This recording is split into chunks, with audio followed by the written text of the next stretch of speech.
Bună seara, dragi colegi! Ce vreau să vă arăt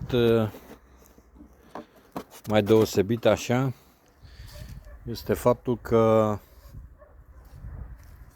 am văzut ce familie are colegul Călmuș, mai mulți, foarte puternice, m-am enervat atât de tare încât acum 2 zile am pus catul ăsta, i-am dat bătaie și am zis că dacă nu face miere în 2 zile îl desfințez.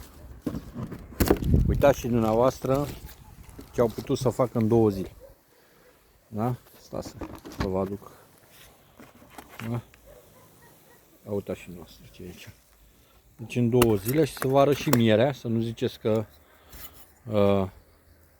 vorbesc așa doar din cărți. Da? Să vedeți și noastră în 2 zile câtă miere au băgat.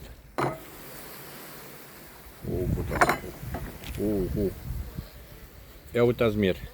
Da? Deci vorbesc de 2 zile.